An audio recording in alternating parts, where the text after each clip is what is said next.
Identifying alternate angles on a diagram. Before we start, let's just check our prior knowledge then. So things you need to know before you'll be able to do this lesson. So you should know that angles on a straight line add up to 180 degrees because there are 180 degrees in half a turn. You should also know that angles around a point add up to 360 degrees because there are 360 degrees in a full turn.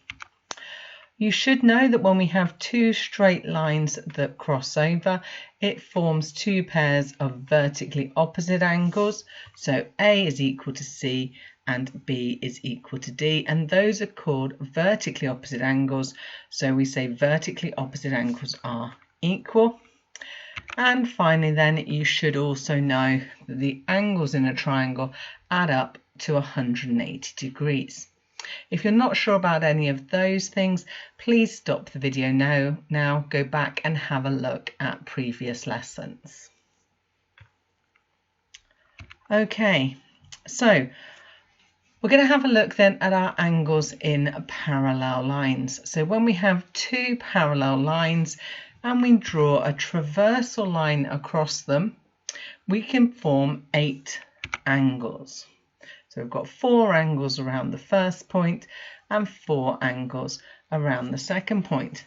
Now we know that angles around a point add 360 degrees, so these total 360 as to these, and we also know that angles on a straight line add to 180 degrees. So A and B make 180, B and C on another straight line 180, G and H on this straight line add to 180 as well. So some facts we already know about these angles. What we also want to know about these angles then are which ones are equal to each other. So because the two lines are parallel and we've gone across them with a single traversal line, it produces identical crosses. So this cross here and this one here are identical. If I were to cut one out and place it on top of the other, they would match. So therefore, angle A and C are equal. We already know that. Vertically opposite angles are equal. And those are also the same as E and G. So remember, these crosses are identical. So therefore, those angles are identical as well. The same is true with the other ones. So we already know B and D must be equal because they're vertically opposite, and they're the same as F and H. So although we've created 8 angles, we've only created 2 different sizes of angles. So we can see we've got a larger angle here, an obtuse angle, and we've got a smaller acute angle here. So all of these obtuse angles are the same size, and all of the acute angles are the same size. This is really important. This is the basis of all the work we're going to do this lesson and next lesson. So it's important that you pause the video and make a note of that now. Okay, so now that we know those facts, today we're going to have a look at what we call alternate angles. So again, we've got our 2 parallel lines. We can see they're parallel. They've got little arrows on to show us they're parallel. And we've got our diagonal traversal line across here. So we've got our 8 angles. And we're going to have a look at these 2. So we can see this one's acute and we can see this one's another acute angle. And we said that the acute angles would all be the same size. And so A equals B. Now we call these alternate angles. And the reason we call them alternate angles is because they're on alternate sides of our traversal line. Now, sometimes you might hear that actually looking for this Z shape helps you to find these 2 angles that are the same. So their name is alternate angles. We can't call them Z angles. You may have heard people call them that before, but we need to call them alternate angles.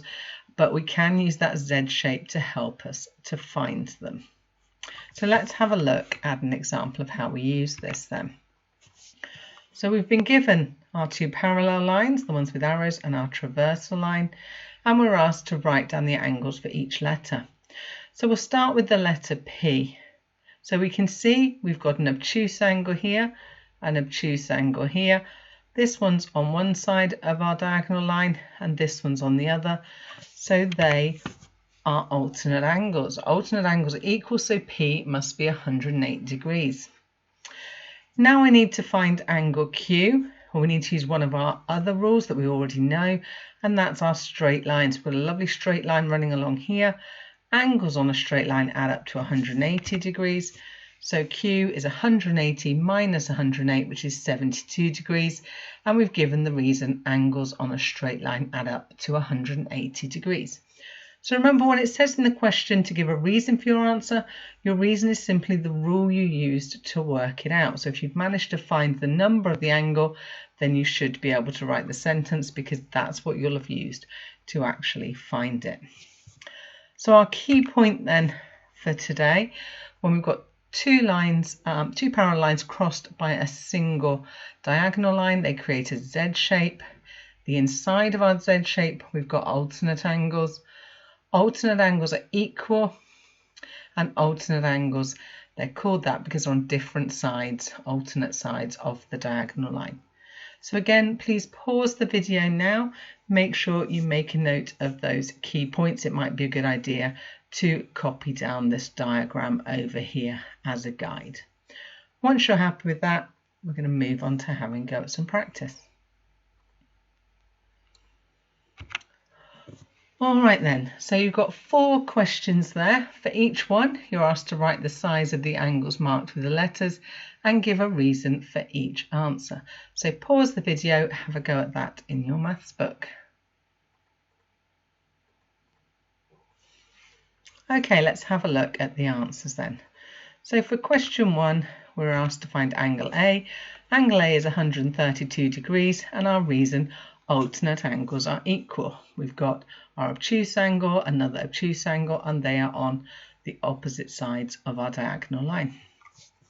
For number 2 then, C is 28 degrees. Again, alternate angles are equal. So again, we've got the acute angle this time, an acute angle and acute angle, and they are on alternate sides of our diagonal line. For 3 then, let's start with finding A. So we've got our parallel lines. We've got an acute angle and another acute angle. So they must be the same, and they are on alternate sides of the diagonal line. So A, 54 degrees, alternate angles are equal. Now to find B, we already know that if we have a single cross, vertically opposite angles are equal. So B is also 54 degrees, and we've stated that fact there. Finally then, for question 4, A is 128 degrees, alternate angles are equal. Again, this time we've got the obtuse angle on each side of the line. And for B, we've got our straight line. We know that the angles on a straight line add to 180, so 180 minus 128 makes B 42 degrees, and we've stated our rule there. Pause the video, make sure you've got those right, make sure you're happy with the reasons that have been given. Okay, so having a look then at angles in our parallel lines, we're going to have a look at some slightly more complex examples. So this time we've still got our 2 parallel lines, but I've got a diagonal line one side and I've got another one the other side, and they join to make a triangle. So we're always looking to identify different shapes that we might know as well. So the only difference here is that our diagonal lines have stopped at the parallel lines. They're not going through to the other side, okay, like we had in the last diagram. So let's have a look then at finding A, B and C. So we'll start with A. So we've got our parallel lines, we've got our diagonal line. We can see we've got our acute angle here, another acute angle here, and they are on the alternate sides of that diagonal line. So A is 55 degrees because alternate angles are equal. They make that sort of Z shape. Okay. Angle B then. So we've also formed a triangle here, and we should know that angles in a triangle add to 180 degrees. So 180 minus 55 plus 50 comes to 75 degrees. So angle B is 75 degrees because angles in a triangle add up to 180 degrees. And finally, angle C. Now I've actually got 2 choices of how we find angle C. Again, we've got our traversal diagonal line here, and we can see we've got 50 degrees one side, that's an acute angle. I want the acute angle that's on the other side, the alternate side of the line, so I could use alternate angles. But I've also got a straight line along the bottom, and I know how much A is, and I now know how much B is, so I could use angles on a straight line instead. So angle C should be 50 degrees, either because we've used alternate angles equal, or angles on a straight line add up to 180 degrees. Now you don't need to give both reasons, you need to use the reason you've used. So for some angles, there may be more than one way of finding them. You simply need to write the rule that you chose to use to find it. Okay, let's have a look at another example then. So very similar, two parallel lines, and again, two traversal lines that are formed to make a triangle. So we've been given some different angles this time. So let's start off by finding angle A. So again, we've got this Z shape here, and we've got an acute angle on one side of the diagonal line and our acute angle on the other, on the alternate side. So 62 degrees, alternate angles are equal. Let's have a look then at finding, let's say, Y next. So angle Y, we've got a straight line here. We know that all the angles from a single point on a straight line add to 180 degrees. So 180 minus the 62 plus the 54 gives us Y as 64 degrees. And I've used angles on a straight line add up to 180 degrees. Okay, finally then I'm going to find C. Now again, I've got some choices. I know A is 62 and this one here is 54, so I could use my angle in a triangle rule. Or I now know that Y is 64 degrees, and again I've got this Z shape where I've got an acute angle one side and acute angle on the alternate side, so I could use alternate angles. So C, 64 degrees, and one of the two reasons, so whichever reason you have found. You may also have decided to find angle C before angle Y. So you could have done that with angles in a triangle and then found angle Y again by either angles on a straight line or by using the value you've had for C. So sometimes there's a different order in which you might want to solve them. So with these, there's an element of problem solving, of deciding which angles you can find first and how to use those to help you to find further angles. Pause the video if you need to, make sure you're happy with all of the explanations there and that you understand the value of each angle and the rules that we've used. Okay, so again, your turn then. So pause the video, have a go at finding the size of the missing angles, and don't forget to give a reason for each answer. So for our first one then, let's start with E. 40 degrees, alternate angles are equal. Then F, 50 degrees, alternate angles are equal. Moving on to B, let's start with X. So X is 38 degrees, alternate angles are equal. Y next, Y is 65 degrees, alternate angles are equal. And for Z, we've got 77 degrees. And again, we had two choices. We could either have said angles in a triangle add up to 180 degrees, or we could have used angles on a straight line add up to 180 degrees. So one of those two choices. Moving on to question C then, let's start with K.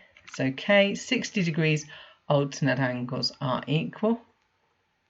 Then L, angles in a triangle add up to 180, so 180 minus the 65 plus the 30. Oh, excuse me, sorry about that, minor typing error there. So the 180 degrees minus the 60 plus the 30 degrees gives us 90 degrees for that one. And finally then for M, again you have a couple of choices. So M is 30 degrees, either alternate angles are equal or angles on a straight line add up to 180 degrees. Finally then for today. Let's have a look at some reasoning. So just checking through the rules that you've learned today. So you need to copy and complete the sentences to prove that the angles in a triangle add up to 180 degrees. So if you copy out the sentence and fill in the gaps.